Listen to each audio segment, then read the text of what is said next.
Hello guys, welcome to my SY education formation channel में स्वागत है गाइस। तो हमारी आज की टॉपिक है कोहल वर्ग का नैतिक विकास का सिद्धांत, जो कि ये टॉपिक किस में आती है,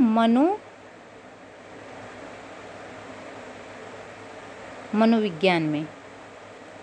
और यही टॉपिक आप सर्च करेंगे तो एजुकेशन में भी आती है। किस में? एजुकेशन में भी आपको मिलेगी। तो यदि आप एजुकेशन शिक्षा शास्त्र से यूजीसी नेट की तैयारी करें तो आपके लिए महत्वपूर्ण है। यदि यूपी टेट, सुपर टेट या पीजीटी, टीजीटी या रेट का एग्ज़ाम किसी की तैयारी कर रहे हैं तो आपके लिए टॉपिक बहुत ही महत्वपूर्ण है। सारी टॉपिक जो मैं वीडियो बना रही हूँ फ्री ऑफ कॉस्ट है, आप लगातार वीडियो देखते जाइए। चलिए इसके बारे में हम इंक्लूड करते हैं। पहले आ जाते हैं कोहल वर्ग का नैतिक विकास सिद्धांत। कोहल वर्ग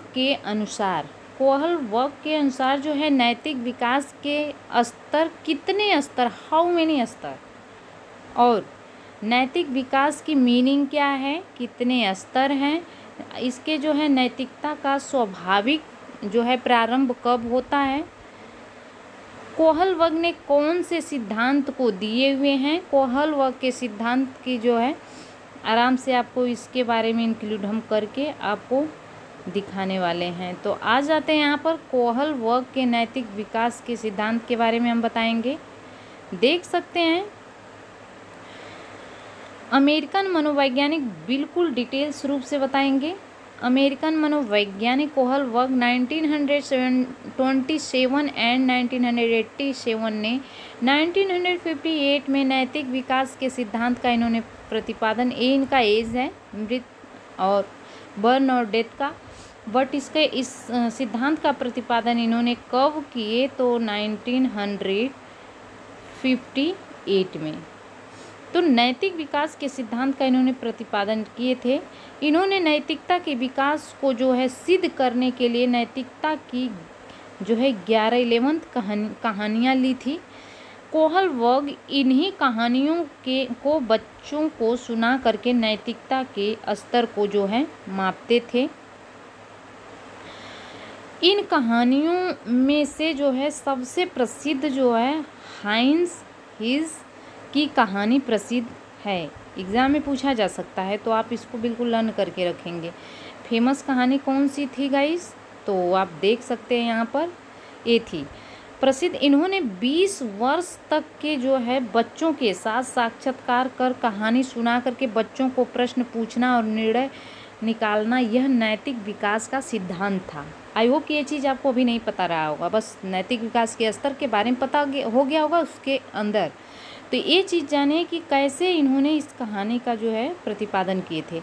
इस सिद्धांत में जो है कोहल वर्ग ने जो है नैतिक जो है विकास के सिद्धांत की कुल कितनी अवस्थाओं को इन्होंने बताया, तो 6 अवस्थाएं बताई। और इन 6 अवस्थाओं में पहले स्तर कितने थे? 3 स्तर लेवल थे और 6 अवस्थाएं थी गाइस।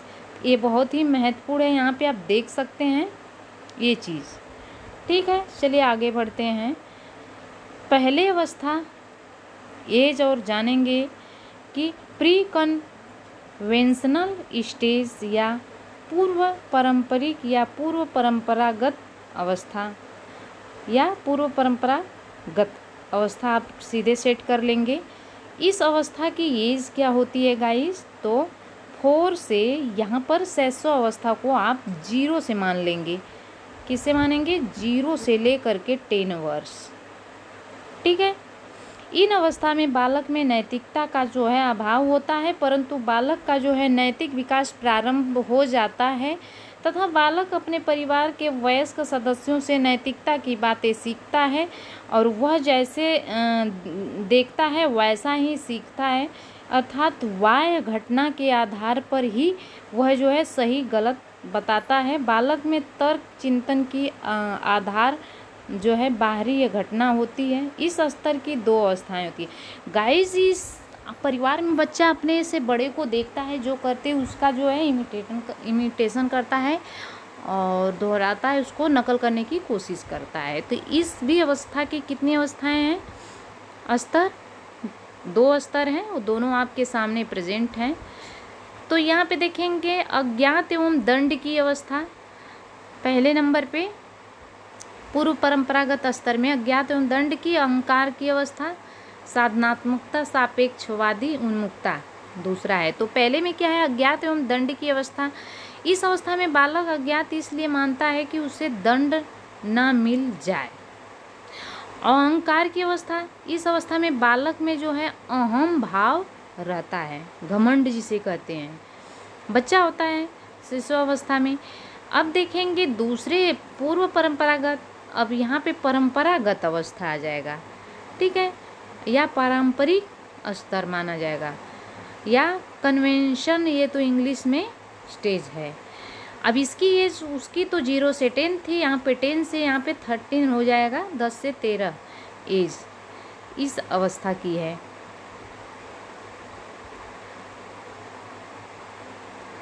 आ जाते हैं, देखते हैं गाइस यहाँ पे अब इन बाल्यावस्था के बारे में, इसका कैरेक्टर क्या है। बहुत ही ये अवस्था फेमस महत्वपूर्ण है, तो हम इस पर वीडियो आपको बनाएंगे कैरेक्टर पर इनके, आप वेट करिए, वीडियो ज़रूर मिलेगी। इस अवस्था में क्या है कि इस अवस्था में बालक का सर्वाधिक नैतिक विकास होता है। इस अवस्था में बालक अपने समाज, धर्म, संस्कृति एवं इसके द्वारा बताए गए नैतिक जो है आधार पर, संस्कृति आधार पर एवं इसके द्वारा बताए गए नैतिक मूल्यों एवं आधार पर नैतिकता का विकास करता है। इन अवस्था की भी कितनी स्तर होते हैं, 2 हैं, दोनों आपके सामने दिस प्रेजेंट हैं। देखेंगे प्रशंसा की अवस्था, इसके पहले आपने सुने कि दंड की अवस्था, अहंकार की अवस्था थी, ठीक है। दंड से बचने के लिए बालक जो सुनता है उसे करता है, और अहंकार उनके अंदर घमंड होता है, जैसे जो चीज़ रहता है उस पर उन्हें बहुत प्राउड रहता है। अब इसमें प्रशंसा की अवस्था, उत्तम लड़का, अच्छा लड़की बनने की कोशिश, इसमें पहचान बनाने की कोशिश बालक करता है, और सामाजिक व्यवस्था के जो है प्रति सम्मान की अवस्था कहा गया है। बालक समाज द्वारा निर्धारित व्यवस्थाओं तथा नियमों के प्रति सम्मान रखता है। अब तीसरे नंबर पे देखेंगे पोस्ट कन्वेंशनल स्टेज, या तो जो है उत्तर पारंपरिक अवस्था। अब देखेंगे गाइस पूर्व और जो है परंपरागत या उत्तर परंपरागत, तो ये रहा। अब इसमें देखते हैं, आपको किशोरावस्था पे भी आपको वीडियो इसके कैरेक्टर के बारे में बताएंगे, क्योंकि एग्ज़ाम में बहुत पूछे जाते हैं। तो यहाँ पे देखेंगे इसका एज है 13 वर्ष के बाद का एज इसमें माना गया है। इस अवस्था में जो है, क्योंकि लास्ट का ही चल रहा है, तो आप देखेंगे प्रौढ़ या डेट तक चलेगा। तो यहाँ पे बालक का जो है नैतिक विकास लगभग पूर्ण एवं बालक नैतिकता के जो है लिए आत्मनिर्भर बन जाता है। इसके लिए बाद में बालक जो है स्वयं नैतिक मूल्यों का निर्धारण करता है। इस अवस्था में भी 2 जो है स्तर शामिल है। सामाजिक समझौता, किसी भी कार्य को करने के लिए बालक समाज से समझौता करना पड़ता है किसी भी परिस्थिति में, नहीं कहते हैं कि वातावरण में अपने आप को मैनेज कर लेता है वो बच्चा। अब विवेक की अवस्था, सार्वत्रिक या नीतिपरक सिद्धांत उन्मुक्ता बताया गया है। तो इस अवस्था में जो है बालक को क्या करता है, बालक नैतिक नियमों को प्रोत्साहित करने एवं आत्म निंदा से बचने का जो है अभिप्रेरणा अधिक रहता है। और यह अवस्था उत्तम सामाजिक स्तर की जो है उत्तम अवस्था होती है। और इस अवस्था के अंतर्गत जो है किशोरों को जो है सार्वत्रिक नैतिक नियमों की जो है नैतिकता विद्यमान रहती है। तो गाइज ये रहा आज का, आई होप कि क्लियर हुआ होगा।